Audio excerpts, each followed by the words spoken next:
L'ancien pompier de Paris est un pro des techniques militaires. Il s'est donné pour mission de les enseigner à ses collègues.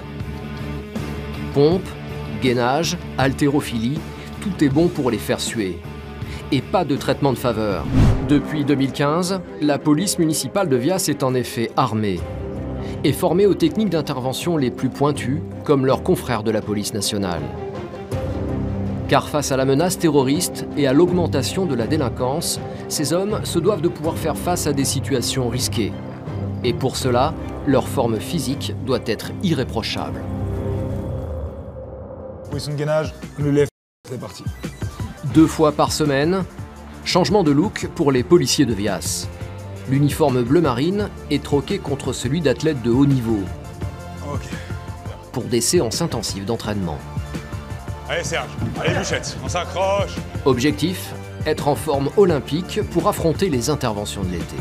Allez jusqu'au bout, on lâche rien. Aujourd'hui, c'est séance de crossfit. Le tout sous la houlette d'un coach intransigeant, Ben. Drive, pousse, et on passe au-dessus de la tête. L'ancien pompier de Paris est un pro des techniques militaires. Il s'est donné pour mission de les enseigner à ses collègues. Pompe, gainage, haltérophilie, tout est bon pour les faire suer. Et pas de traitement de faveur.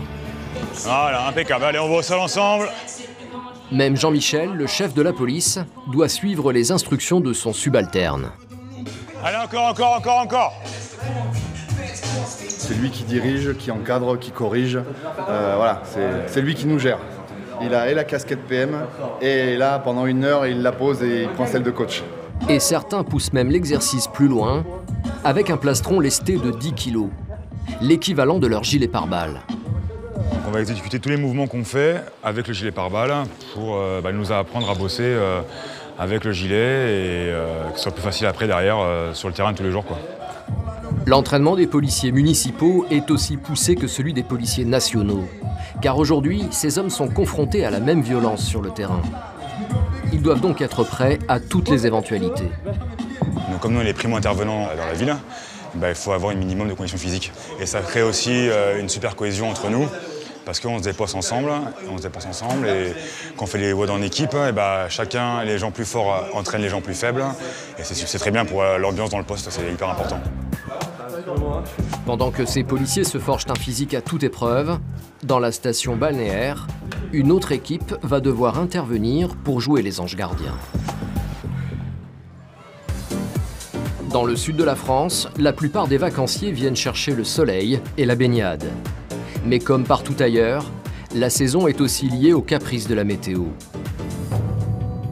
Comme aujourd'hui à Vias.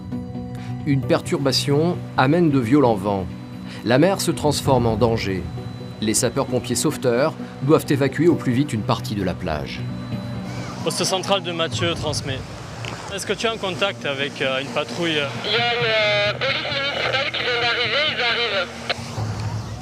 C'est bien reçu. Tu peux me les envoyer au niveau du beach club, du camping? Oui, je rentre sur place. Si les sauveteurs ont besoin de l'aide des policiers, c'est qu'une tempête est à craindre. Des mesures d'urgence doivent être prises afin de protéger tous les vacanciers. On est en train de fermer la plage parce qu'il y a beaucoup de courants, beaucoup de vagues. Et du coup, là, on va fermer des anses. Et les gens, ils vont devoir se baigner que devant le poste. Malgré la houle, des dizaines de baigneurs profitent encore de la mer. Elena doit hausser le ton et évacuer un à un les vacanciers. Les filles! Les filles! On est là! Vous avez vu comme c'est dur de revenir? D'accord? Donc allez plus vous baigner vers là-bas et même tout à l'heure on va fermer la zone. Avec cette météo, le danger est partout. Mais certains n'en prennent pas vraiment conscience. C'est pas tout le monde qui comprend. Déjà parce qu'il y a des étrangers. Donc il faut déjà leur parler en anglais ou essayer de se démerder pour qu'ils comprennent. Et après, c'est pas tout le monde qui respecte aussi. C'est pour cela que les policiers doivent intervenir. Contrairement aux sauveteurs de la plage, les forces de l'ordre portent un uniforme. Sortez de l'eau, s'il vous plaît! Une tenue bien identifiable qui peut faire peur. La baignade est interdite entre les 2 fanions bleus, parce que la baignade n'est pas surveillée par les mêmes nageurs. Et là, il y a de la houle qui rentre de plus en plus et la baignade est interdite. En quelques minutes, la mer se vide. Là, les maîtres nageurs ont eu besoin de notre assistance parce qu'ils ne se font pas trop respecter. Donc quand ils voyaient la police municipale, à 99%, les gens nous respectent et sortent de la plage. Grâce à leur intervention, les policiers ont peut-être permis de sauver des vies. Tout l'été, ils sont présents pour sécuriser les vacanciers. Ce soir encore, la patrouille des policiers les entraîne vers les plages de Vias, l'un des centres névralgiques des fêtes estivales. Un groupe est tout de suite repéré, coupable de plusieurs infractions. Bonsoir. Bonsoir. On va couper la musique. Hein. La consommation d'alcool est interdite sur la plage. Attendez. On va pas en rester là. Mais ces adolescents vont finalement échapper à une fouille plus approfondie. Car un groupe de jeunes filles vient à la rencontre des forces de l'ordre, paniquées. Bonjour, on m'a volé mon téléphone. Qui? 4 garçons, ils sont partis par là. Ils m'ont volé mon téléphone. Il ressemble à quoi? Une course contre la montre s'engage maintenant pour retrouver le portable. On veut la patronne du téléphone, Car les voleurs ne sont peut-être pas très loin. Malgré la nuit, des témoins auraient pu les apercevoir. Bah, cette direction-là, ils sont revenus. Oui, c'est ça, ils viennent par là. Soit ils vont en ville, soit ils vont là. D'autres jeunes ont croisé le groupe de voleurs. Ils sont partis à 4.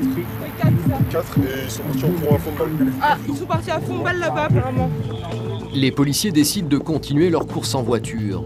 Ils en sont sûrs, les voleurs ont dû quitter la plage pour remonter vers le centre animé de Vias. Reste maintenant à les repérer parmi la foule. Ils sont habillés comment? En clair, sans bras? Ouais, casquette? Pas de casquette? Oh oui, il y en a plein, il y a plein de casquettes. C'est combien de temps que c'est passé, hein? Il y a combien de temps? Ça fait 5 minutes, même pas 2 minutes.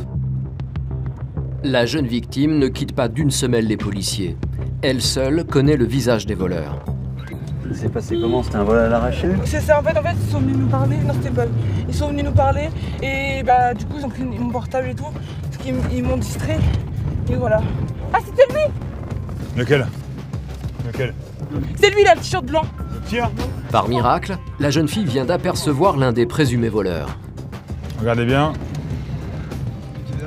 Oui, c'est lui. Reste là, toi, reste là. Vite tes poches, là. Vite tes poches. Les interpellés sont minutieusement palpés. Ils nient être les voleurs. Pourtant, la jeune victime les reconnaît formellement. Oui, bah moi je veux juste mon téléphone, c'est tout. On n'aura pas de problème si tu me rends mon téléphone. Donc on est d'accord? Sûr? Donc le téléphone de votre modèle, il est où? Il y avait les deux là. Oh, fouille-moi, regarde.